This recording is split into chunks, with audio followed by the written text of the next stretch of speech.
Come and get a taste of my mind. Come and take a look behind the scenes. See, we've been a five and we hero every day. I'm on the grind. I won't never ever take a day off. Everything I do is gonna pay off. Your little father time with me, with me, with me. You should try your little father time with me, with me, with me. Come and get a taste of my mind. Come and take a look behind the scenes. See, we've been a five and we hero every day. I'm on the grind. I won't never ever take a day off. Everything I do is gonna pay off. Your little father time with me. Welcome back to another episode of Father Time with D'Amico and Blair, a podcast where dads talk about balancing fatherhood, relationships, careers, and passions. I'm D'Amico, resident dad to a wackadoo toddler, and this week we tackling teeth brushing. Baby girl had her first dentist appointment, and the dentist was like, "Hey, she all right, but let's do a little bit more supervised teeth brushing." So that has called into question or to observance of parenting styles. Kate has one way she wants to do it. I have one way I want to do it. And so that actually opened up for a bigger conversation that Kate and I were able to have. And I'm your player partner, host of Motion Country Cousin Blair, aka Sir Winnie, father to the 8-year-old who was in a readathon at her school. So shout out to her classroom. I think, I'm not going to say the teacher's name. Shout out to the classroom. Y'all keep kicking ass out there. Very smart. It's the internet, man. And today's guest is somebody that I classify as a cousin. So this is a family episode. This is a hella funny person, an officiant and an elopement guy here in the Pacific Northwest. So if you are looking to get that done at any point in time in the future, or like fears of this new regime has come into play and it's kind of got you all weirded out, make sure you tap in with my cousin because he's going to get you right. And also just noticed on his page that, and I'm reading this off of it, he is top 5 for best of 2025 Oregon wedding officiants or Oregon wedding day people. So shout out to him. Y'all get out there and vote for my cousin, officiant Jimmy. What's going on with you, big dog? What's up, guys? So glad to be here. Man, that was a hell of an intro. I need you to the hype man with me at all times, Blair. Yeah, I got you. I'll come out with you. Like I said, I'll start coming out with you. I'll cut the hair and hype you up before you get out there. Oh, dude, they see more than 2 black people hiking any mountain, and then people get nervous, like, oh, is there an event going on? What's going on? What's going on up there? How you doing today, cuz? I'm good, man. I am doing very good. I'm a little tired. My voice might be a little squeaky. I went to the Tyler the Creator show last night at Portland. I see the shirt. Yeah, I love that man. I've been seeing damn near every concert he's had pulling through the state of Oregon since the Wow Hall days when tickets only cost $10 a head, and I have never felt so old because that audience last night was young. It was young kids, man. A bunch of babies checking out Tyler now. But I'm glad that like Tyler still hits the state of Oregon at some point in time. A lot of artists don't come through here, so we kind of have to travel to Seattle or to San Francisco or even LA sometimes to see some of our favorite artists. So shout out to you, Tyler.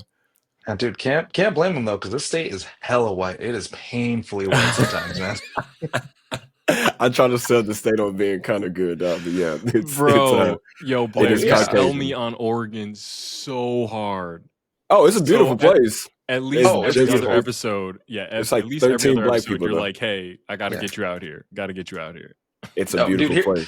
Here's the thing. It is gorgeous. It is probably one of the most storybook locations you'll ever hope to see. But man, it is like, we're talking like Miracle Whip on Wonder Bread white out here sometimes. That's so white. Yeah, it's all good though. You be going to Wisconsin, cuz, so you fine. Oh, yeah. Oh, so, bro. You go to Wisconsin, you be all right. You be all right, D'Amico.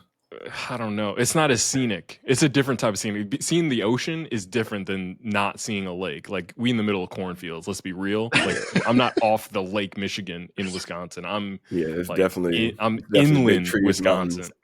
Yeah. I'd much rather your view. Yeah, I'd much rather your view. For sure. Now, dude, D'Amico, come out this summer. The 3 of us, we'll hit a couple of elopements, and I can show you guys all sorts of different spots that you'd never believe were out here. It's worth it. We'll make it a whole like episode boys trip sort of thing. I got a question about that. I was literally thinking, because obviously I was doing a deep dive. So my wife and I, we got married during COVID. So we got married in courthouse, and we weren't able to have the ceremony that we wanted. I was like, I wonder if he does vow renewals, because that would be dope. Hell yeah. Yeah, exactly. We just need somebody official. Oh, dude, yeah. You want to do It's vow his name. renewals? Yeah, It's that's literally dude. his title. No, I'm flattered. I always like to, say that I'm an officiant and I try to be official, but Blair can attest to this. Sometimes when I run my page, it doesn't feel like a business. It's just more like a man who was left like access to the internet and just interesting decisions are just made nonstop, one after the other. Yeah, it's a lot of Kendrick Lamar, Drake Oh, beef talk. It's oh my god! All right, hold on. Let me get back into the show before don't we get me get into started. Don't get me that. Mustard. All right, so normally when we have guests on for the very first time, we usually run them through the ringer of their top 5 fictional fathers. These are guys that you grew up watching on TV or that you see now that are just like, man, that guy has got it. started. So, Jimmy, who are your top 5 fictional fathers? Ooh, top 5 fictional fathers. Man, okay, well, number one, it's got to be Bandit Healer from Bluey. I can't think of a dad I have not wanted to emulate more, and at the same time has made me feel so inspired with just being absolutely unhinged with the way he roasts his kids. Because that man, or sorry, that dog loves his children. He loves them so much, but he will never skip a beat on making sure he roasts them, and it truly makes me want to do better as a parent.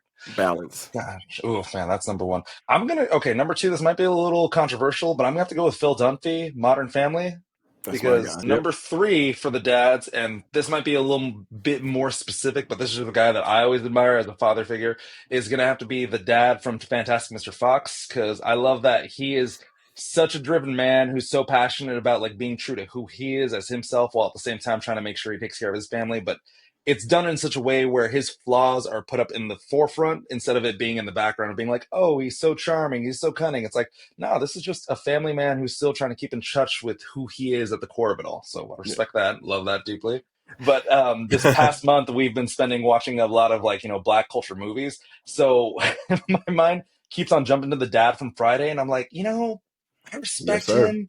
That's somebody I can like probably stake my name on, but is that someone I want to include in my top 5? So he's probably have to be number 4 for me. He's in my top 5. I think he's number 2. Yeah, ain't nothing I wrong with love Billy me some Willie Jones. Jones. No, dude. Every time you're in the kitchen, every time I'm in the kitchen, you in the kitchen, in the goddamn refrigerator. Eating all the food. One for this last. Oh, okay. Number 5 for TV dads, just because he's a no nonsense, will kick your ass type that I respect dearly, is gonna have to be Eric or Red Foreman from That 70s Show, because that man. He puts up with a lot of shit, and never once does he ever like bend or like come down or No meet anybody breaking. halfway. No. No, unless it's his daughter, his baby girl. He'll bend for the baby girl a little bit. Yeah, Little he's staying bit. on But business. He's staying on he business. is the official jackass. I love Oh, that yeah. man, dude. I Oh, love That's it. a yeah. solid pick. Dude.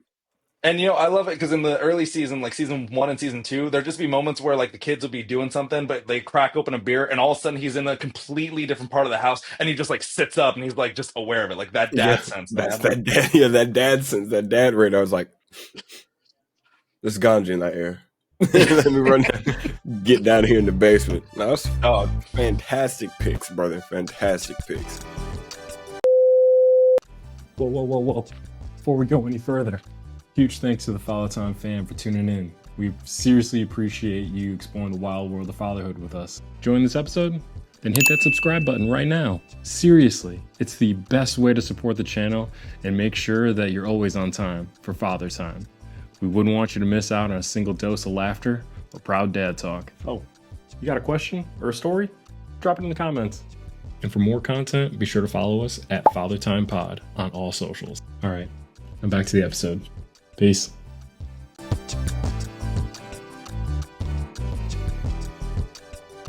To add on to the top 5 fiction fathers, you guys are going to get the bonus D'Amico's pick of who is your not so fictional father. Yeah, so my pick for the forgotten fictional father this week. I'm sorry to do this to y'all, but it is a twofer. And I told Blair I was in a weird space mentally when Kate was traveling, and it was just me solo parenting with baby girl, and so the two dads I'm picking are two dads that had to be parents through grief, be dads through grief, and that was something that I was like like hypothetical situations, all the plane crashes, my wife was flying. I was like, oh, I can't do this by myself. We're never traveling separately ever again. And so I was spiraling, and I told Blair, I was like, I'm struggling right now. Yeah. And so I was down that path, very dark path. And so I was just like looking towards dads that were providing an example of being like cornerstones for their family through that. You talk about like Black cultural movies. The first one is Curtis Smith from, I want to say this is a cult classic. Movie came out in 2004, 2005. Takes place in Chicago, specifically on the South Side. We talking about the roller skate classic, Roll Bounce with Bow Wow. It's a very specific movie for a specific audience. And so, like, obviously the dad in that movie is grieving his wife, but also helping his children grieve their mother and not recognizing that.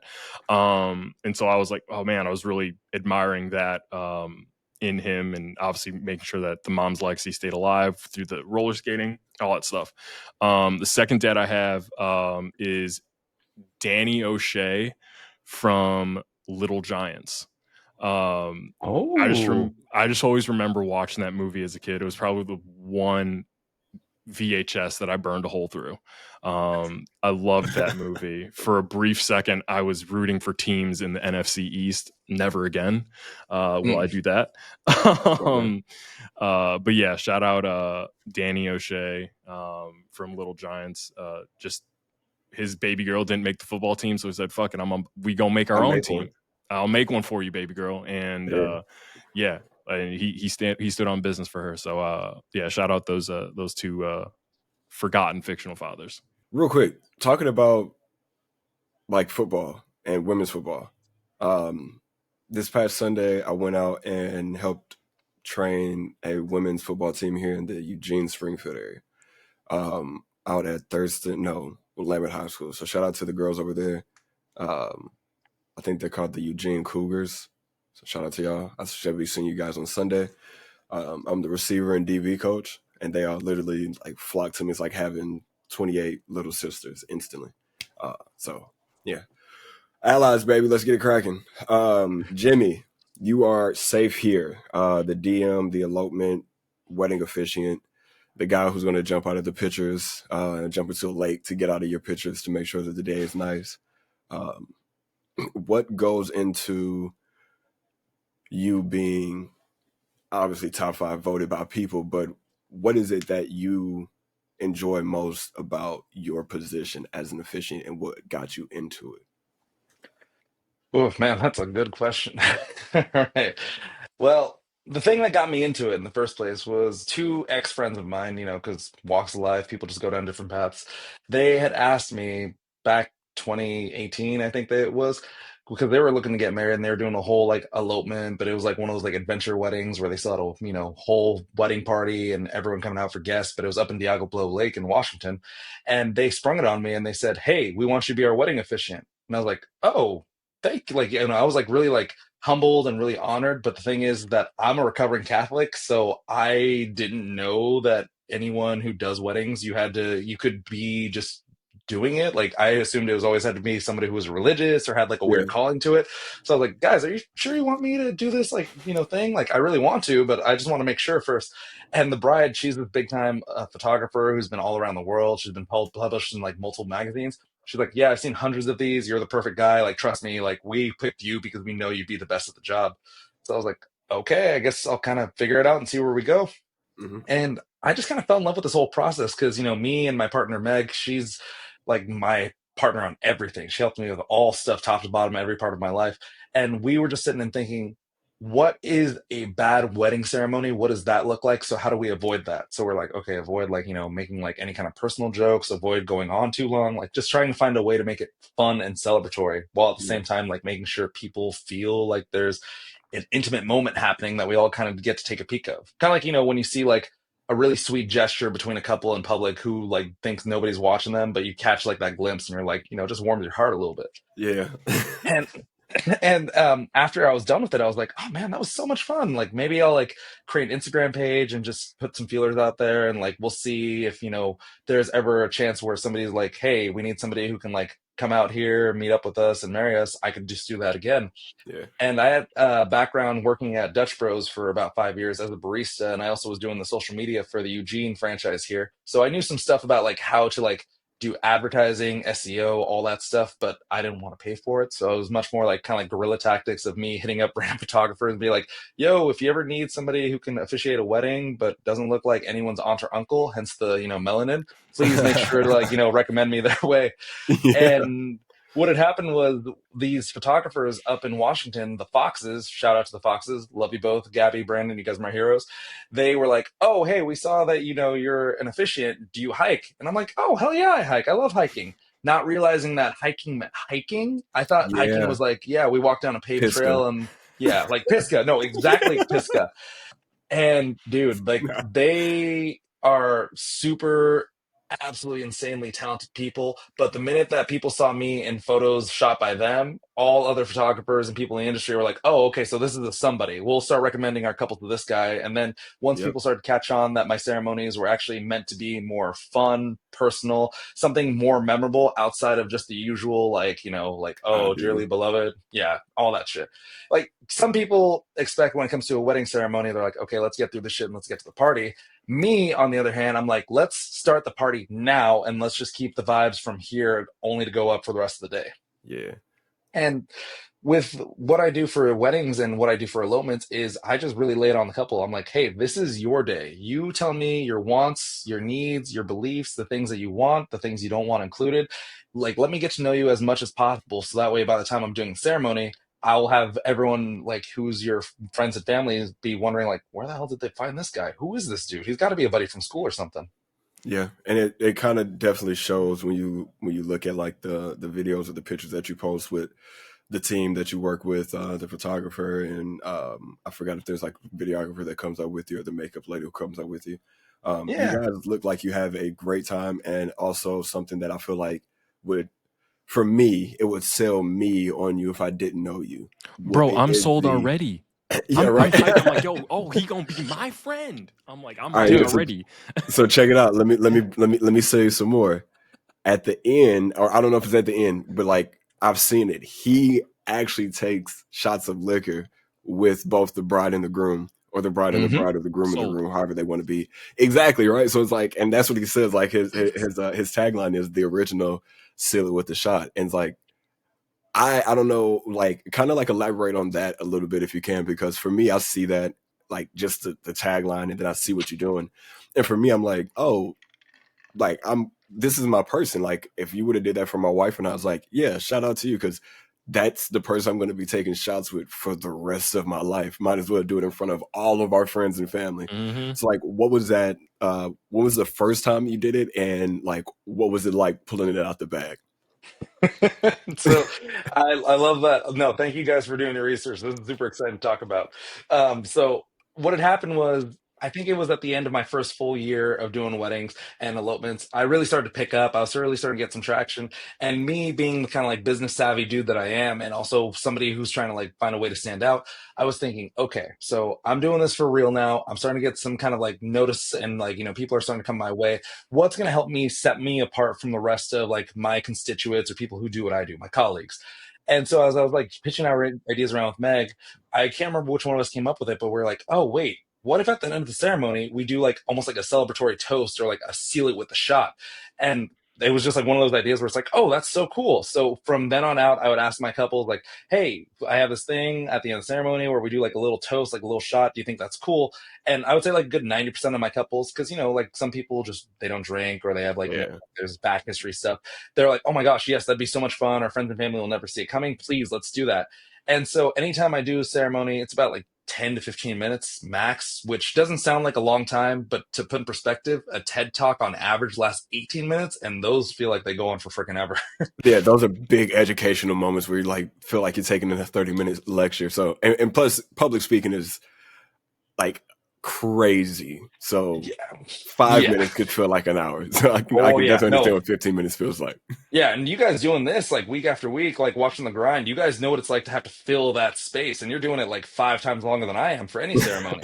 Yeah, yeah, That's all I was it's thinking definitely about. I tough. was like, man, but like to Yeah. Dude, think that's about like me. doing this in front of people, I don't know. It I would want be to do a hard to live one of just. these joints. I'm It good. would be hard to I work carry it better. on my own, like because you don't have a co-host to banter back and forth from, like, and that's one thing that like Blair and I do really well is like we'll feed off of each other and we kind of just pick up where the other person left off. So yeah, I couldn't even imagine being up there solo for 5 It minutes, can let be. alone 15. Especially if the audience or the congregation isn't really picking up on what you're doing. Hmm. Yeah, I could only imagine. No, and that's the funniest thing is because I have a background where I did theater back in high school, and I was kind of like, uh, I know some people are going to appreciate this reference. It was kind of like a High School Musical situation for me, where I was doing football, but football didn't quite click for me. Like I enjoy sports, but I'm more of the guy who wants to play for fun versus somebody who's trying to win the game. And so I remember my English teacher, Mrs. Plum. Shout out to you, Jill Plum. You're my hero. She and I were like in class, and I was just giving her so much sass, just so much attitude. And she like low key told me, she's like, I wouldn't be surprised if you wouldn't be successful in theater. You should audition for the musical I have coming up. And me never having done theater before, I was like, oh, okay, I'll just go in and do this rehearsal or like this not rehearsal, but I'll do this like audition, not thinking anything of it. And it was like a cast of 8 people, and I was like, I'm for sure not gonna get this shit. Then I look at the cast list and I was like, oh shit, I'm in this now, and I don't know how to sing. But I can't carry a tune. no, but dude, it was one of those things where like that scene in Sorcerer's Stone when Harry Potter gets the like wand for the first time in Ollivanders, and it just like hit them all at once. Once I got into theater, it was like this is exactly what What? I have been looking for my entire Yes. life. Like this was my Yo, thing. Jimmy, I think we might be really good friends because you just made two like references that like hit home. Like, I mean, yeah, High School Musical, that was my life. I mean, I Oh almost yeah. broke out in song right now. And then Yeah. obviously Harry Potter. And Oh, then you dude. brought up So yeah. Bluey's dad as your number one pick. This Oh man yeah, had yeah, the yeah. Bluey I album in his pocket. I got a wand here. I got the Bluey vinyl. Like, that's just you speak my language. Dude, I can just 3 or 4 things just based off the background alone. Like the Schmidt thing, I want to let you know I had never watched an episode of New Girl until one of my brides said, hey, you're a giant Prince fan. Watch the Prince episode of New Girl. And that was Hmm. enough to send me on the whole series. Like right there, Yep, done. that's what happens. That's what happens, That's what man. happens. Oh, I Just didn't give you enough time to freak out. You may no. do so. You may do so. And I Now. actually, I'll make sure to send it to you afterwards, D'Amico. But there's that exact clip I used as a part of my advertising for my business, just so that way people will kind of like get the vibe of what I'm trying to sell. Love it. Told you. But Told you, man. But Way to so go. the seal it with the shot thing was like awesome because it gave couples an opportunity to add something a little more extra special for their big day. And the thing is that I was a young cantankerous man once upon a time. I was a graduate of the class of 2009, and that meant that was right around the 303 era, and Four Loko was still making their alcohol with real caffeine in them, where people were blacking Mhm. out. So my body has been put through the ringer, okay? Like we're talking like Princess Bride, like being aged and everything like that. I don't do shots as well as I used to, man. I am just 303, internally baby. like, yeah, dude, no, 303, yeah. But every time I would do shots and I would get the galleries back from the photographers because they would send me the photo galleries because it was a way for them to advertise their work and have an opportunity for somebody who is within the networks of the wedding industry, but at the same time would post like maybe more of the off kilter fun photos. They would always send me the pictures of me making a face when I would take a shot because, as perfect looking as I might be and as well spoken as I might be, I am also bitch made and I can't take shots to save my life anymore. So they would send me these photos and it would just be me doing shots and just doing like the most like gut wrenching faces unintentionally. And so then I turned it into another like thing where we're advertising myself, where I would do a real series where it's like, when your seal it with the shot face goes wrong and it's me doing shots with a couple. And there was sometimes where the couple would be making faces too. And it just became this fucking hysterical thing that my couples now, like when they book me, they're like, oh, we can't wait to take a shot with you. We want to see our Hell photos. Like, yeah. 'cause it's like a moment for the wedding. It is. Is it It's always the definitely what. same? Is it always the same shot? Like, Oh, no, no, obviously no. it's couples choice. Like, what's the weirdest shot you've had to take? So it's always the couple's choice, and it's always like I always tell them, you pick whatever you want. I cannot do tequila well, and that is the most recommended shot by my couples. Who are like, "Oh, we love tequila, or tequila's our thing," and I'm just like, tequila, let's do it, let's get it, Yes, baby. sir, baby. That's what lives in my house: tequila and whiskey. Yeah. Love So that. this I think you guys will appreciate this because this is like a fun, wholesome thing as a dad, and you guys will like love the sentiment behind it. I had a couple who were expecting, their families didn't know that they were expecting, so they still wanted to do the seal with the shot during the ceremony, but instead of shots, what we of alcohol, what we did was Capri Sun. We just didn't say what the shots were. So we do the shots during the ceremony, and it's all like the family think it's cute. It's like this little micro wedding on the beach over at Cannon Beach in Oregon. Beautiful. And at the end, when the photographer, who's a buddy of mine, shout out Hannah Aspen, she's out there. She's listening to this, I'm sure. Probably not, but I just want to make sure my homies get the plugs. There we go. And Yeah. she's snapping photos, and I'm recording on my iPhone. And she says, "All right, on the count of three, like everyone say, Allie's pregnant," and the family like laughs, like, "Oh, haha, that's cute." But what they didn't realize was the bride who was in the middle of this group photo had pulled out a baby onesie saying like, grandbaby on the way or something like that. And her mom screamed so loud because she was so overwhelmed and so excited. That was one of my favorite like memories with the seal with the shot and whatnot, like just going into something else like that, especially being dads as we are now, knowing that specialness Yeah. for the first You time know how expecting a great kiddo. that is. Yeah. Now, I want to talk about something because you brought up the happy side of what you talk about and what you see on a daily basis. But if you are a follower of Efficient Jimmy, you know that I don't want to butcher this, on Mondays, if I'm right, on yeah, Mondays, you're going to get an entire like day's worth of stories, but it's the horror stories of weddings. So the negative moms, the dads who don't show up. Um, Quickly talk about that series. Like, did you see that personally? Is that why you hopped into it, or was it like you just knew that that was a side of the wedding, so you wanted to kind of spotlight the good and the bad? yeah, no, that's no. Here's the thing. I am a big believer in the dichotomy of man. Like we live in a world that's very, like performative. Like how Shakespeare said, all the world's a stage, each of us is a player. Because in a way, we all play a character of ourselves. Mm-hmm. And I am a big believer in the whole thing of the yin and yang, like the energy, like where there's good, there's like negative, like all that jazz. And once upon a time, I was just bored scrolling Reddit as I usually do, and I came across the wedding shaming subreddit, which is one of my favorite subreddits to read across because it's an industry I know all too well. So even like seeing some of the stuff that goes down there, even reading some of the beats early on, I'm like, oh man, this bitch is gonna try and like steal a car. It's like like little things Yeah. like that where you can like see character types just kind of like playing out. You're like, oh yeah, this is how it's gonna happen. And I realized that when I started sharing like stories like that randomly on my officiant page, just as a way of like keeping active online and showing people that I'm a real person, I would then get submissions from people who are in the industry or people who went to weddings and they saw stuff up front. And it's like I almost became this confessional booth for people to come like lay it Yep. down with. Because on Instagram we're all trying to do this like performance and trying to make sure we have like the pretty grid and making sure that we have like the best content and photos and videos. But then there's those times where the vendors will come up to me and be like, "Oh my fucking god! Like, can I just tell you a story real quick? Like, keep this anonymous." So I always keep it anonymous with anyone who submits me stories, and I always share it because it's like their way of almost like therapeutically getting it off their chest, but without like having to go to therapy or do any kind of like something serious with it. It's just more like, let me just like take this crap that I have to hold on to and let me just set it down right here for a little bit. Yeah. You got one, D? Hold on. What's up? I was going to ask you guys. You're both from Chicago, right? Yeah. Yes. Okay, so I want to take it back to a seal it with a shot story for you real quick that you'll both appreciate. How do you boys feel about the liqueur Malort?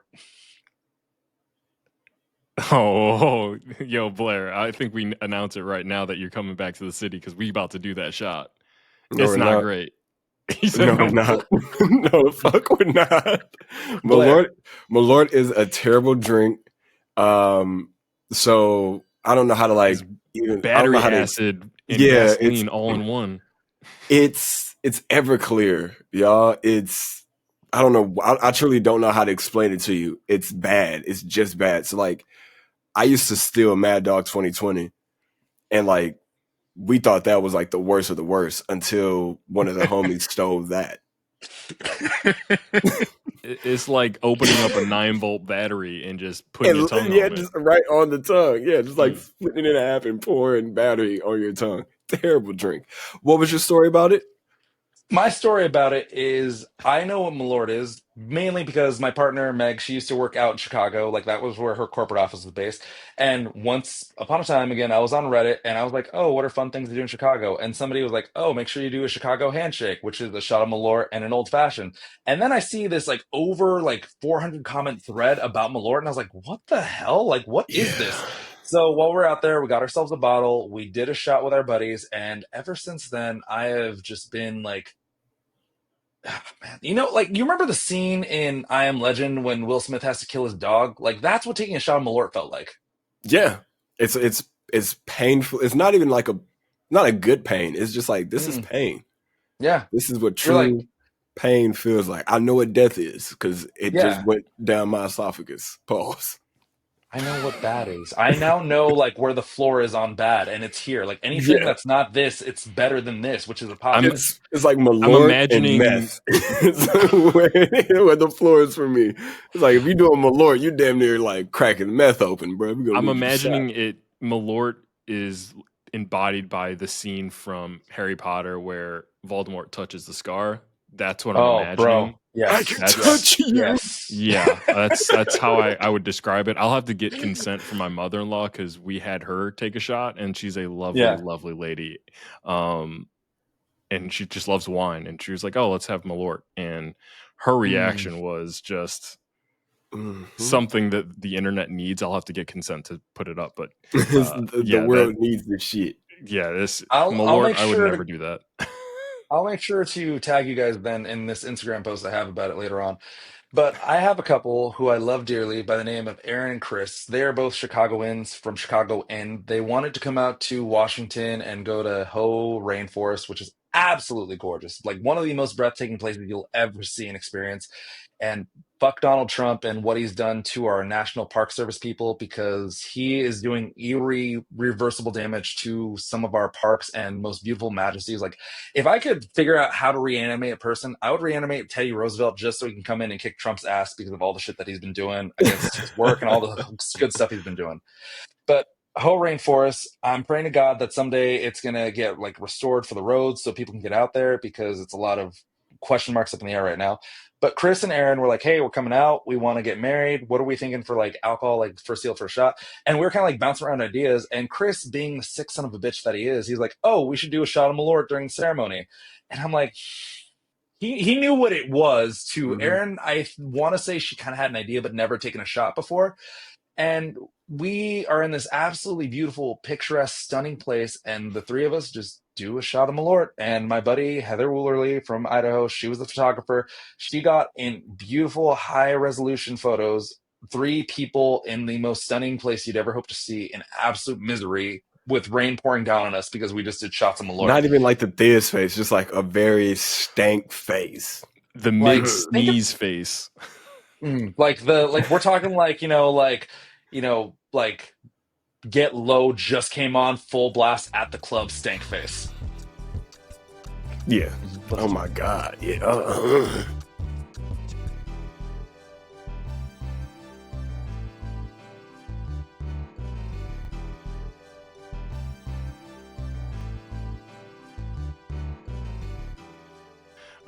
My wife and I are thinking about having another. Um, Tell us what that was like seeing your daughter grow up or growing up to being a big sister. That's I imagine my daughter being a very good big sister, but I'm very curious again, being a fan of Bluey and knowing that she's a big sister and all that stuff. Talk to us about that journey for your daughter becoming a big sister. So it's crazy because our kids, we knew after having Charlotte, our daughter, our 4 year old, that we were always hoping to have like a second one. Like we started having kids a little later in life, not later, but compared to what the average is, which is like mid 20s for some, early 20s for others. Teen We moms. didn't, yeah. And see, we didn't have start having kids till like our late 20s, like, early 30s. So when we had Charlotte, we are like, oh, okay, like, we would love to have like another, like, and our whole idea was, if we have another one and it's a girl, like, we can like maybe wait a little bit and try one more time to see if we can get a boy, because we would love to have one of each. And it just so happened that we had Charlotte, and then 14 months later we had James, and we just got like one of each, and we said like, yo, that's perfect, we don't want any more. I myself got a vasectomy because fuck this country and the way that they want to treat women and make women's bodies like this big old mystery question mark bullshit. So I just did what I could to make sure that we were protected. Instead of having my partner be on like birth control that fucked with hormones, I did my part.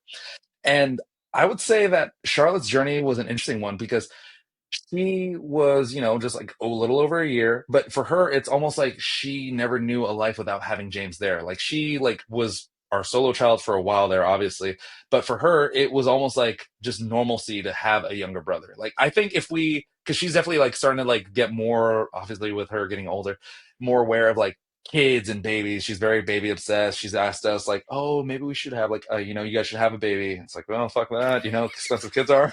You know how much you cost? Yeah, Babies exactly. become kids. Yeah, I'm like, oh, you mean to tell me that the average parent spends $1 million on their kids before the age of 18? Meanwhile, I'm at the Nike employee store, and I'm like, do my kids need little Nike techs? And I can't say no to that. Yeah, it's like, I don't know if they need this, but shit. Yeah, I'm like, that million thing, that was like back when you could afford a house, when dad was the solo provider and he was working like delivery for Domino's and still managed to pay for a 3-bedroom, 4-bathroom house. But yeah, those now we times- got to those times twerk were and wild. sell feet while working a job just to get the Dude. 2-bedroom apartment. But for Charlotte, it was this almost like rare kind of thing where it's like she was a big sister, but there was times where she didn't really kind of fit the big sister mold. Like my kids are almost like they're so close in age and height and everything that it almost feels like they're twins at times. Like she's still like about like a good half a head taller, so she is like the older sister, but for them it's like equal playing field. Like when they're best friends, they are the most adorable, wholesome thing you'd ever seen. And then when they're blow for blow, it's like Cap and Iron Man, and he just found out that Winter Soldier killed his parents. So it's like Mask on, ready to go. Yeah, oh, shit. dude, yeah, that shit's on site. Yeah, Penelope being 10, she's like big time on like when she draws pictures. Yeah, I'm pretty sure like one of those pictures over there, she has like she draws and she like, oh, she's like, well, this is Mama, and this is Alma, and this is Daddy, and this is Ryan, and then this is me, and then this is my brother. And I was like, where's he at? Who the fuck made him? Where's he come from? It's like, is your mom pregnant? Like, talk to me about that. What are you trying to tell me right now? Yeah, because Zene's definitely not. I don't know if Zene wants to have a baby. And she's like, yeah, we can do it. And now she's like all over it. So, yeah, I might be a dad here. Not here soon, but we might be walking around that baby thing coming up, bro. Back to what we were talking about before. Yeah. But like, we didn't, like, that was probably the most nerve-wracking thing about trying was the duration in which we would have to try. Like that, like I can only imagine if you had to try for a long period of time, the anxiety of doing it, the process of doing it becomes just burdensome and it removes the fun of it. So yeah, I could only imagine. But yeah, I think having multiple kids is a wild thing to do in this day and age because of how like expensive it is. Like it is, you got a lot of money. Yeah. you got to make sure you're good, or just be like, hey, we're gonna make it work. But I mean, two under two is wild. And here's the thing. So 202, it seems absolutely batshit insane, but thankfully, Meg and I, I can lean on her, she can lean on me. We are able to get through it because it's almost like, when you get to that like certain level of just insanity that it just feels like baseline normal. And we got so used to it, to our routine, figured it out early on. If, stuff was popping off and she had to like take one kid and I take the other, it's like divide and conquer. So it worked for us. It's the people who have like 2 or 3 kids under the age of 5 where I'm just like, or not 2 or 3, like 3 or 4 kids under the age of 5. That's where I'm like, yo, you guys are like insane. Like I want this, just because again, I'm thinking of like a business angle and all this stuff at the end of the day. So please take this out of context. Mormons are fucking crazy, man. Yeah, the 7 kids, dog, back to back to back to back. That motherfuckers is wild. Like, how much money do you have? Yeah, I saw an article. Eggs are $31 for 12 of them. So I don't know how the fuck y'all feeding families with all these babies. I saw an article that said having 3 kids now is equivalent to having 10 kids in the 80s. As far as sounds about right. I'm like, that's real, wild. man. That's Man, so That's real. that's crazy. so I Well, and wanted you to know, kind of oh, sorry. no. If you got something, you can go. No, I was just gonna say, like, obviously, just based off of what I know from Blair and D'Amico, this is just clear, just based on how you are. We put so much of a value and emphasis on like actually having a genuine connection with our kids, actually spending time with them, giving them the life that we've always wanted to give them. So for me, just knowing that as dads as we are with our jobs and with our like lives and the way we live, we're doing everything right, but it's a continuous uphill battle just to provide enough for them. And most of the time it feels like we're barely scraping by. Like, it's insane out there. Like, how are we supposed to give our kids a good future when the present that we're giving them now is just us in survival mode 24/7? Yeah, oh man, that's really great. I was going to kind of like transition into something like that, just because it kind of does flow into itself when it's like we are right now. Studies say that millennial fathers are the most present dads like of all time, right? So on top of that, Black fathers are ever more present now than they have been before. I kind of don't like that stat because depending on how you look at it, drugs could have taken your dad away from you. An ounce of weed could have taken your dad away from you. So the 90s stats with present Black dads is to me a kind of like throwaway, but just present fathers in general is a very big thing for me. And knowing that we are more present now as fathers and we are more alert and more aware about the things that we're doing um, when with our children or away from our children, it kind of throws, like you were saying, it kind of throws a monkey wrench in the system when you feel like you are doing everything humanly possible to just survive, and your children have to see you in the same like struggle place that your parents were. Um, Not that my mom and dad, or excuse me, my mom and stepdad weren't like poor, like we weren't poor at all by like any means of the words, but they definitely did have to like stretch for things or like put off certain things to keep something now. And we're going to talk about this in the video that we have queued up. But it's like we as fathers, myself, Jimmy and D'Amico, and the people listening, we're all really trying our best to just give our children more than what we had. Like, so I guess we can kind of cue the video up right now, and I'll just kind of roll this question in. So we have a video with Cam Newton and John Brown, Amon-Ra St. Brown's father. I don't agree 1,000% with 75% of the shit Cam Newton says, but with this one, when he talks about his dad and how much of a 10-year-old he turns into when he gets to talk about his dad, you guys will kind of see that. So our parents had a limited amount of skills and resources, and they did the best with that. We have more resources, and it feels like we're still in the same placement that our parents were. So we're gonna cue up the video, and Jimmy, I want you to kind of go in and give us your point of view on how you felt about this. All right. With your kids, or what did you do different? Because like me, my dad was super strict on me too, right? My dad never came to any of my games, didn't support me. And I said, man, when I have kids, I'm supporting every practice. I didn't miss a practice. What did you do, or what do you remember your dad doing that you go, he could have done better there, and I'm going to change that with my kids? It wasn't much. I think the thing that if I had to say something, I would be more open to having open conversations about anything. Me and my father never really talked about sex. And me and my father never really talked about, just the temptation that you would have as a man being good at what you do. Even though he was a man of God, I don't even think he was equipped to understand what jungle his son was about to get himself into. That's in essence something where, like me having children now, and I told her, I was like, I am who your son is going to be. Nobody wants a doormat. Everybody wants a good kid, but nobody wants a soft kid. My job is to teach balance with my children, and I'm a very hands-on dad. For me, I need to always know what they're doing. Them to know that I'm supportive of what they do. Whether it's a basketball game, whether it's tennis camp. Now, was your dad supportive, your mom and dad supportive of all the athletic endeavors you participated in? Extremely supportive. So it's like knowing that his dad was so present in his life and how he wants to be more present in his children's life. It shout out to Cam for that, not for a lot of the other things. But Jimmy, kind of touch on how you like what you intook and how you like felt when you watched that video.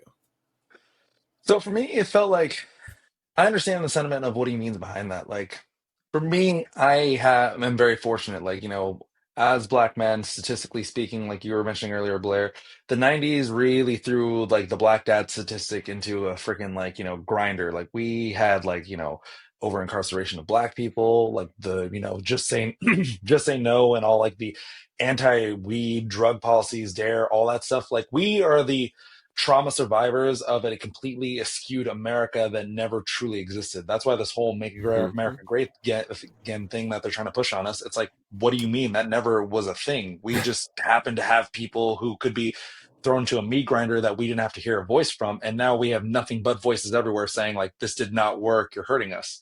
Yeah. So I am very lucky to have grown up with a dad. He's still in my life. He's still around because my mom and dad were married their entire lives until my mom passed away about 4 years ago. And it was one of those things where I never really understood the value of what it meant to have a father who was present in my life 24/7, somebody who I knew was going to be there at the end of each day. So much so that my dad, and I'm not sure if he meant this as a way of bonding with me, because my dad and I were two different, like, types of people. He's much more like loud and outspoken and charming and like the everyman kind of guy. And when I was a kid, I was very like shy, quiet, reserved. Like growing up black in the PNW, there was times where I would be made fun of because I was didn't talk like a black guy, I didn't dress like a black guy, and then the kids would be like, "Oh, well, why aren't you more like your dad? He's a cool black person." And I'm like, Mm-hmm. "The fuck are you talking? Like, what does that mean?" Like, I didn't understand what I meant. I didn't understand my identity. And I could tell my dad, like, I think my dad could tell with me is that I was struggling a lot with like racial identity, trying to understand who I was, trying to like, not feel so lonely in a world where I felt so isolated, especially as a young kid, that he was actually our janitor at my middle school. And then when I went to high school, he transferred to the high school and was a janitor there too. So like that wise black janitor trope, that was actually my dad, Jimmy Ray. Shout out to Jimmy Ray Bergwin if he's listening to this. And for me, it was that thing of like, I understood what Cam Newton meant, like where he said that he wished his dad would like open up to him, talking about like, sex and temptations about this or that, because it takes a certain level of like awkwardness to be able to confront that stuff. Like, to be able to talk and open up more about that kind of stuff. It's not just a matter of like, like, oh, like these bitches out here are going to try and get that, blah, blah, blah. It's more of like kind of like the therapy talk, like when we can like address mental health and talk Mm-hmm. about the uncomfortableness of it all. Like that's something that does resonate with me and something that I've even had with like my own soul searching about like my kids. Like one day talking to them about like whether it was a questionable parenting tactic that I had, whether it was me getting like frustrated and like being frustrated rather than actually getting myself under control and then engaging them in a healthier way. Like putting those like boxes out there for me to see and being like, okay, one day they're going to come to this, and am I going to be ready to talk to them about this thing that they find in the box? Those kind of things. Yeah. D, what you got? Because I think you can semi-relate a little bit too. Man, there's a lot to unpack with the video, and then obviously with Jimmy's response, and that's kind of where I was going to, is about the racial identity portion of it. Obviously, I could relate to the sports and my dad being there and supporting any sport that I wanted to play. That was my dad. But going to the Cam thing, talking about like sex and stuff, like my dad had that conversation with me, but there were things he couldn't have conversations with me or wasn't prepared to. And it was about my own racial identity. My dad focused really hard on raising a strong black man. See him right here in front of you. But did not acknowledge that I was going to be growing up black and Filipino. So for a long time, I didn't know what being both of those things meant. I was half black and half Filipino. And so I look at that conversation and I'm going on this racial identity journey, and I'm very comfortable in the skin I'm in, but I'm recognizing the fact that that conversation I'll have with my daughter, who is at the moment very white passing, looks exactly like her mom, which is not a bad thing. She's adorable. She's beautiful. I love everything about her. Maybe. But but I know there will be a time, because Blair and I talked about it last week, how I can code switch and go in and out of how I present based on who I'm talking to. Well, I was Yeah. rapping Ti with my daughter and going in and out of saying nigga like I can say it myself. And I'm like, my daughter can't say that. And like, so I know there will be a different racial identity journey for her. Especially growing up on the south side of Chicago. My wife teaches at a predominantly black high school. This is probably where Mayari will go. She's going like, she will be told you're not black enough to do this, and you're not white enough to do those things. And so that's not something I can relate to. I don't know what it means to be, you're not white enough to do this. That is a thought I can't even imagine. But that is something that I will have to prepare and obviously talk with my wife about, on how we want to address those conversations. But that's probably what I was pulling from, because it's hard to relate to, because I don't have a son. But the tone in which Cam was delivering that conversation was like, I don't have a son, but I know I don't want to raise a pushover. Like I want Mayar to be strong, independent, resilient. Hey, we talked about protection and martial arts and all that stuff. So I know that will be the case. But yeah, it's those conversations that you can't really prepare for until they happen. Be fluid enough to address it accordingly to however your child is. Yeah, definitely is a very wild place to be in. Because I guess like for myself, I'm not raising Penelope, the little girl. Like I'm just raising Penelope, the child, the grown up one day. And in my mind, it's like I know that she's my baby girl, but I also know like you are one of 13 Black people in the state of Oregon, one of 7 in the city of Eugene, and as you get older, that group of people are going to get smaller and smaller and smaller. That group is going to get smaller. So I know that I need to make sure that she is well, like you said, well versed and well protected in who she is. So I'm never raising her as like, oh, well, little girls act like this. Like, no, we act like this. This is how we respond to things. And it's not a black, white, a male, female reaction. It's a right or wrong, black and white reaction, in a sense of black and white in the sense of technical terms, not race terms. You did. But I kind of want to, because I've talked about that topic before, like always being there, always being supportive, making sure that in the moments of, oh shit, Penelope feels safe to call dad instead of like feeling like she has to hide shit from me. So I've talked about that a lot. But you kind of touched on something, Jimmy, that all of us are going to have to eventually go through. We all have children with white women. Mm-hmm. So we're going to have to talk about the balance of the world that we're living in. All 3 of us currently are on the right side of history in the way that we have been responding, reacting, and acting in this space that we are living in right now currently. But Jimmy, your point that you brought up is very, very real. And it's a real thing for me because my baby girl's about to be 9 and 10. What was it like for you? Or excuse me, not what was it like, because you told us that. What was your inner monologues like in that high school realm when you were having those identity problems or identity crisis?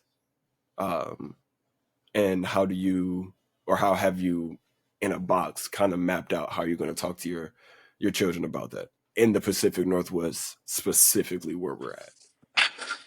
See, man, that's the realness of it all. Like, in part, I owe a lot to my dad. I owe a lot to my dad for being so gung ho about our culture and like making sure that I knew the back history of our people. Growing up being like one of like 2 Black kids at like a school, middle school, high school, whatever you want to call it, like probably elementary school, middle school, and like being the only kid who like was rocking out to Al Green and the Bar-Kays, or like, knowing Nina Simone, having a back history on like, Martin Luther King's cool, but let me teach you about Malcolm X, and like me knowing everything about Detroit Red before like I even hit high school, and telling my history teachers, well, like, oh, well, actually he did this, like having that like almost like a lens, like where I specifically got to see the world that was very predominantly white. Like we've only like, not we, but I can speak for Blair and I, especially out here in Eugene. Mm-hmm. We live in very white spaces at all times. Like I Yeah. explained to my partner, because she's been like, especially in the past couple of years, has been much more like forthcoming with me with questions, like because she wants to understand like my struggles, my journey, trying to like make sure she keeps herself educated, because you know, having kids who are biracial, she wants to know that she knows the ins and outs of everything, like trying to make sure she does her due diligence. And one thing I tell her is like, anytime we go anywhere, whether it's a restaurant, a sporting event, or even like a movie or something, you subconsciously keep take note of how many black people are also in the room with you, because in these kind of spaces, anytime a black person walks in, it's immediately like it's noted like, oh, there's a black guy. Like that's the first thing that comes up, whether or not we mean to, whether it's like a microaggression or anything like that. In the Pacific Northwest, black people stick out like you would not believe. It's incredibly hard to like blend in any room or any kind of space we're in. And you get looked at for like a solid 5 minutes because they're trying to recognize if they know you from high school, they know you from the TV, or like it's one of those things like, damn, did he go to high school with me, or is he an athlete? But see, and that's the thing too, is like even growing up, like I was for a long time a loner. I was a lonely kid. I was very like uncomfortable in my own skin. I even remember like, you know, becoming a teenage boy and like coming like into that hormonal phase, and all my like the kids around me were like starting to date or starting to date other people, and me trying to like awkwardly express to a girl like, oh, I like you, but them then telling me like very gently, as well as they could at that time, that they don't want to date me because they don't want to be labeled a certain kind of way. Mm-hmm. And that's just an everyday fact of life that you as a child like deal with, and one day you become an adult and you like learn to get over those things, but you look back at your inner kid and that's something that will always stick with them. Like you almost like I've had like quiet conversations with God, with myself, asking him like, why did you want to make me different? Why couldn't I blend in? I just wanted to have like a childhood where I felt accepted and loved. And why is it that I have to stand out? But finding the strength in where you had no say in standing out. So it's almost like going back to the theater thing. Like my teachers would always tell me, like various theater teachers I had, they said, if you're going to bomb, make sure you have it be the biggest bomb, biggest spectacle ever. Like let everyone believe that you were in control of that like shit going down. Like the plane's not crashing, it's a kamikaze, and you're just going to crash out and blow up. So in those times, like in high school, especially like when I started to come out of my shell a little bit and started to, you know, like mature internally, externally, like starting to like fit more into like my body and my frame, because I was a very dorky looking kid growing up. It was one of those things where I finally felt like we all were. Yeah. Yeah.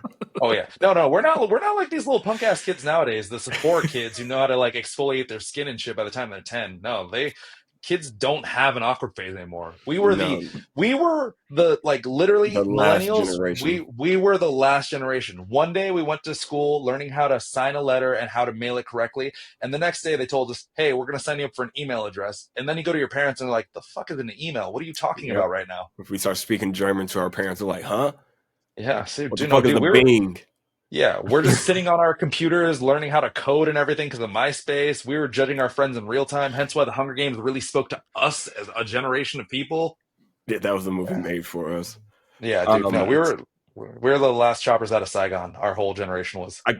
You were saying something. You said something in there where you were like you silently were questioning God about like, why did this happen to you, or why did this happen to me? I know, D'Amico, you've told me that you kind of had that same like inner monologue conversation. I know for shit sure I have.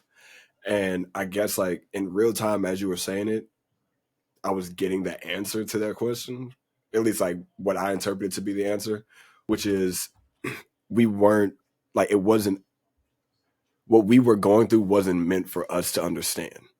We all have mixed race babies. Mm-hmm. What we went through, the whys and how do I manage and map these things out, those were lessons and things for our children, for us to teach our children. So we went through it so they didn't have to, or so they don't have to, in a way. And that's just like, when you were saying that, that's the answer that I got. Please get out of here if you're going to be doing that. Hey, dog, literally, 1 second. Milo. In the middle of a dope ass conversation, I just hear him licking himself. It's like, bro, shut the fuck up. But yeah, I think that's, what is it saying? Like, the sins of the father are not placed on the kid or on the son. What we went through is not going to be placed on our children. Like, we're going to be raising very strong-willed, understood, understanding little exfoliating babies. Like, Yeah. that's what we're raising right now. And I'm hella proud of that. And I'm glad that I can say that I'm adding to this world, because there's a lot of times where I'm like, man, I want to leave this place better than what I found it, but how the fuck do I do that in the place that I'm at? Oh, I Man, have a kid. I got a Yeah. kid. She gonna be able to do it. I'm gonna be able to give her all the game, and then she'll be able to impart that in her friends via conversations of the way that she acts. And hopefully her friends are gonna be like, I fuck with that. Let me learn more and do more with you. Or I don't fuck with that, and then they'll peace out. But it's on us to be able to make the change that we see. And it's I think it's even more prevalent that as a parent, you try to invoke change, because your kid is always watching you. So whether you do it or say it, they're going to repeat it. I actually, before I started doing weddings full time, I was actually working at middle school because I have a background in peer support specialty. And out here in the PNW, we have a lacking of people of color who work in mental health services. And I am not like a counselor, I'm not a therapist. I'm just somebody who, when it comes time for somebody who's in like a crisis or needs help, I can like talk to them a little better one on one, like helping them navigate like what resources they need or where they can go to like find help and whatnot. Yeah. And I was working at a place here in town, Cascade Middle School, where Ry Robinson, he's the principal. The vice principal now is actually a man by the name of Kojo Wilder, and he is a black man, which is amazing to have like somebody who is in administration for a school level out here, just like representing for us. But the one thing that I found with being a black man, especially working in the education system, is as a kid, I remember this, you never saw black teachers, black male teachers. That's not a thing out here. So for me going in, being like this black male figure for especially students who were black themselves, some of them didn't have fathers in the picture, some of them came like adoption, broken homes, whatever you want to call it. And then me coming in and being that, they naturally started to gravitate towards me. They started to see me in the hallways, and they started to see like this kind of like figure to represent for them. Like I started a BSU for the school out there while I was in there for my short time. I was teaching the kids all that I could about their identity, because they were learning from like TikTok, YouTube, rap videos, movies. They thought that's what being black was, rather than being like, there's a whole wealth of knowledge behind it. And it's something that I was learning, the kind of like early, like cornerstones of what I want to teach my kids someday, but teaching it on kind of like an experimental level with a bunch of like hormone rage inducing teenagers Rabbits. who, Teenagers. Oh yeah, no, dude. We're talking like the inmates are running an asylum. Like I love those kids. I loved working with middle schoolers, but they're like absolutely terrifying human beings. If I'm Yeah, being dude. honest. I worked at the Boys and Girls Club. I'm afraid of kids. I'm Yeah, afraid same. of what my daughter's going to be when she's 12. Kate works at a high school. Walking Yeah. through those halls, I am terrified. One, Yeah, because and like 6 foot. You're over 6 foot. bro, You shouldn't be. 6'5". You can't be walking this close to me. I shouldn't No, feel like dude. I'm a student here. Get away from me. And that's the craziest part, is that they will roast you in the most accurate, painful ways. Like this is something that I still think about to this fucking day. Like this is something that I've thought about, and it's been like 3-4 years now. So one day back in Kanye, when he was doing the Donda era stuff, you guys remember that? That was a weird time, but man, that was so much fun to go along with. I got myself a $200 Balenciaga shirt, and it was like a long sleeve. It had a picture of Kanye's like mom's baby photo, the burning house on the back and everything. I thought it was super fucking dope. I was so excited to wear it at the middle school, because I was like, hey, the kids like when I wear like cool material goods, because they recognize that stuff. They're very like, they're online. They're chronically online. And I get out of my car that day for work that day, like feeling myself ready to do the shit. And within 30 seconds of me getting out of my car, a girl hollers at me and says, hey, Mr. B, you look like an e-girl. Oh my gosh, no. Hey, the man. worst part was I didn't even know what an e-girl was. I went to the librarian because like she was a homie of mine, and she had to look it up, and we saw it was a TikTok term for emo girl. Yeah, I'm just like, I was bullied in middle school, and I felt like me coming back to the middle school as an adult to kind of help whatever future Jimmys I could find to give them an easier life. That's the real reason I came back here, not to re-experience all of this all over again. Yeah. Why am I being bullied again at 27? I hate this. Yeah, I'm like, hey, listen, I know you're a counselor for the students, but can I talk to you for a minute? Yeah, I need you as I well. need counseling.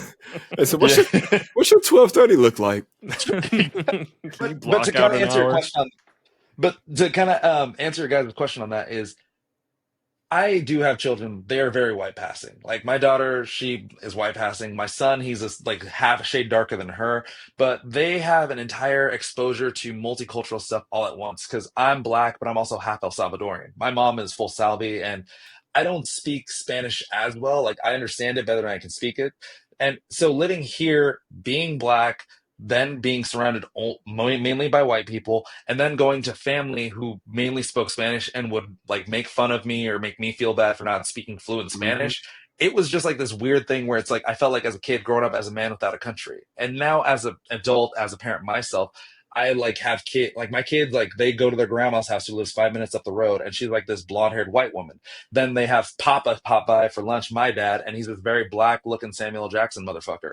And then we go over to my sister's place, and that's where all my cousins and my tia and tios are coming over, and it's all Hispanic people. So Yeah. they don't know anything about race yet. Right now, what they're experiencing is culture. And for me, that's what I'm going to teach them is like, race is a thing that we all see and identify people as, but it's a human construct. That's something that we Mm. use as a way of trying to differ from one another, as a way of creating issues. Like the tribalism as human beings that we are innately built with. Race is that thing that's trying to keep us divided. You kids are like my greatest dreams and hopes all built into one. You are going on to become whatever you want to be. And I want you to understand everything that's within you so you can go forward and just do more than any one of us. Hell yeah, that's fucking That's a phenomenal. great way to put that. Like It really is. they're learning or experiencing cultures and not race right now. Like that is Mm-hmm. very beautifully stated. I can relate to everything you just said. Like I'm so happy that Blair kind of set this up for you to be on the show because I definitely sense a kindred spirit. I'm like, yeah, as Yeah, I soon as knew I that. come to the Eugene area, like we gotta link up. Like this is Bro, please. a No, let's go dope grab a conversation beer. for sure. Let's grab tea. Like let's do anything. Like now Anything but more than Malort. ever. No, dude, come on. Like maybe just a little bit of Malort, okay? Like we'll just like, Sure. put it in our coffee or something and see what happens. Yeah, I was gonna ask if we do a vow renewal, and we don't want to do a shot, seal it with a shot. Yeah. Can we seal it with a hit? We're Oh, weed dude, no. smokers over here. Here, listen. I've already thought about this. I myself am a fan of the ganja, the devil's lettuce. So instead of seal it with a joint, we call it seal with a spark. There you go. Love it. Still keep the Yeah. S in there. Still keep the S in Because there, baby. that lit, like that love is going to stay lit, if you know what I'm saying. Love it. Hey, I Now love we have that. to do it. Now we have. Yeah, now now- it has yeah, to be now done. you gotta come Now on. it has to be Be like, done. hey, you're gonna tell your girl, like, be like, hey, baby, so listen, we're gonna do a vow renewal and we're gonna smoke weed with the dude. Okay, I hope you're fine with Yeah. all that. Emergency trip to And the it's Pacific not Northwest. Blair. It's not Blair. You gotta tell her that. It's not That's Blair. another Okay. J. We're gonna smoke another J with Blair. Yeah. But it's the Wish version of Blair. It's Blaze, you know. I like that. There you go. I wouldn't call you the Wish version, baby. You big dog. Come on now. Come on now, cuzzo. like the almost like the body double that they do in movies, you know, the stand-ins. Somebody get my stand in. It's just me. Yeah. So Somebody's be like, man, Blair's looking a little thick these days. What happened? damn, B. Fuck. All right. Yeah, fucking hell. All right, so we got through one of the new additions to the episode. This is the second part we have for this season 4, Father Time with D'Amico and Blair. Got some fan questions. So Yeah. D'Amico, let's get these fan questions lined on up. All right. So first fan question is, what is the recent show you've been binging? Show or movie? So, okay, if I'm doing recent show that I've been binging, man, it's kind of a slow binge, but it's still a binge. Dark on Netflix. Have you guys heard of this one? No. I've heard of it. So it's so the best way I can explain it is it's a German mystery that takes place in modern times about this boy who goes missing, like this little boy in town. Kind of like think like a Stranger Things kind of vibe.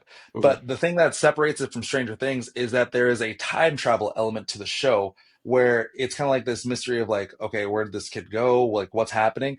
But almost in the sense of where like they kind of like, you know, some movies and TV shows that kind of like play around time travel, kind of like, oh, haha, like it's crazy going back to the past and whatnot.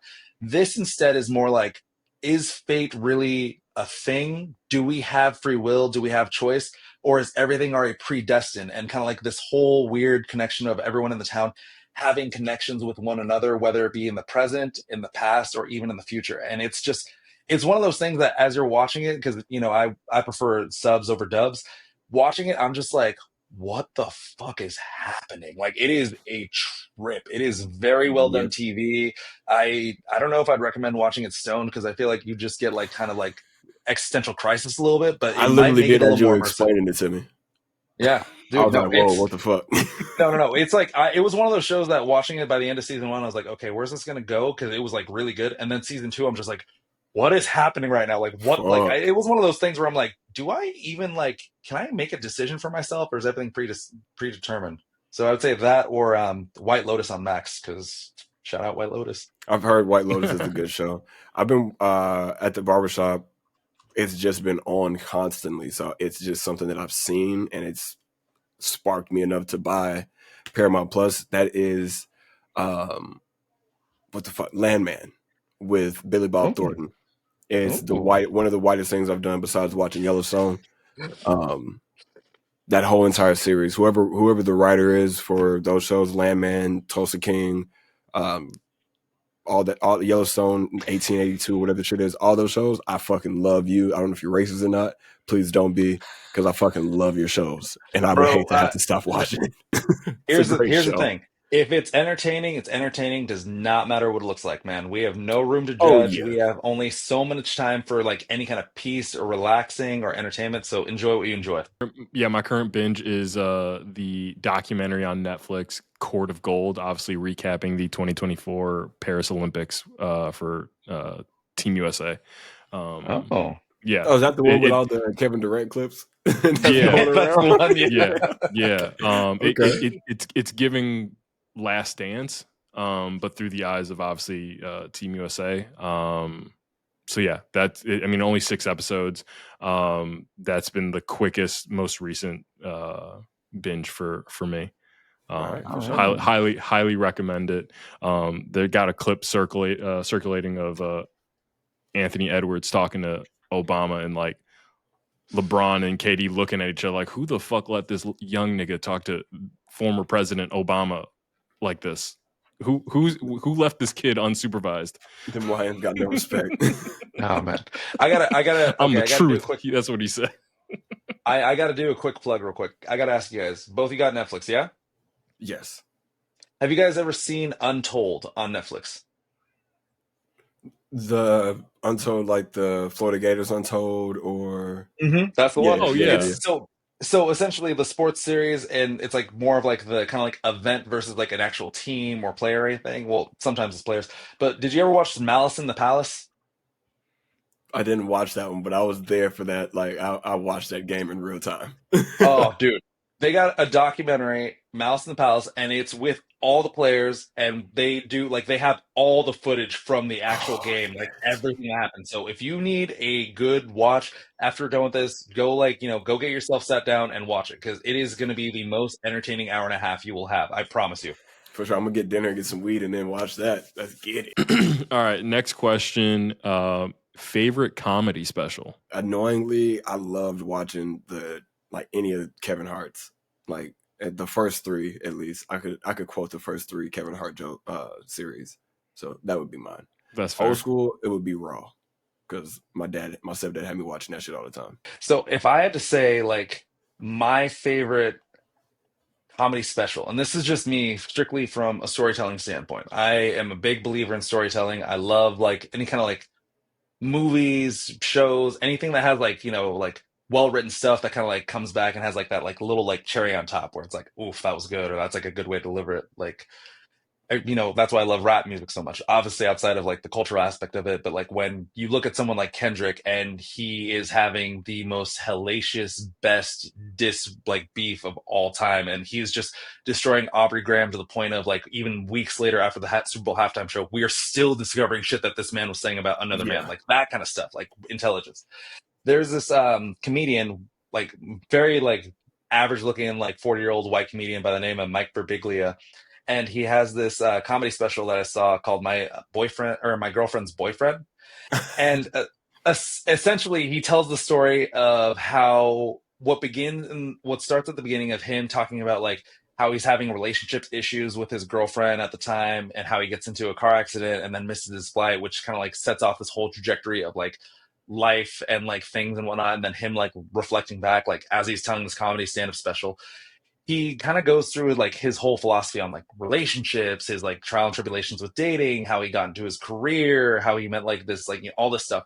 But he does it in such an interesting way that when you finally get to the end of the show and he makes his final joke, he ties it back to a joke that he made like damn near the beginning of the set. And it was just, it's one of those things where when I watch it, I didn't expect it at all. So when he did it, I was like, that's pretty fucking cool. I was like, well done, sir. That was really well done. Live So for the yeah, callback, baby.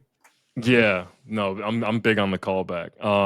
So mine were the Kings of Comedy. That's a classic, kind of like what you were saying, Blair, is like that was the first comedy special that I watched with my dad, and like he was like, I'm gonna show you funny, and it was right around that time like Dane Cook was coming out, and everyone was thinking he was funny, and like my dad's like, y'all, you don't know humor, like this is funny. Exactly, and I'm like, all right, seeing the lineup: Steve Harvey, D.L. Hughley, Cedric the Entertainer, and Bernie Mac. Like that's a fucking roster. The other one would be Joe Coy live from Seattle, because being Filipino, I had no representation in media of the Filipino experience that I really related to with my mom's side of the family. So that had me rolling. Yeah, those are probably my top two comedy specials. Okay, well, real quick, let's go for two. Like one, Bernie Mac and the Kings of Comedy. There, that could have been just Bernie Mac alone and just that set, and that VHS still would have pulled, like that still would have moved numbers. Bernie Mac was unstoppable. R.I.P. to a comedic fucking legend. Yep. And two, Love the man. Joe Coy talking about his son. I'm just like, God, man, I cannot wait for the day when my kid's a teenager and I can just like fuck with them in just the exact same ways, all the same ways, man. It's gonna be my son. Like my daughter, like both my kids are brilliant, but my daughter, she like low key, I'm gonna have to keep an eye on her because if she turns evil, we're all in trouble. She's way too fucking smart, man. He's on creating a little super villain damn near, dog. Watch out. Yep. Oh, no. Yeah, we're keeping a close eye on that one. Like she is getting to that point where if she figures out how to drift in Mario Kart, I'm in trouble. Yeah. Sir, I love that. Kick his ass, baby girl. Kick his ass. Last one. Especially with me being from Chicago, Blair being from Chicago. I'm curious to see what you say, Jimmy. Ketchup on a hot dog. No. Mustard only. That's the only thing you need. Same, Blair? Huh? Same for you? I put mustard and barbecue sauce on my hot dog, bro. I'm weird. Okay.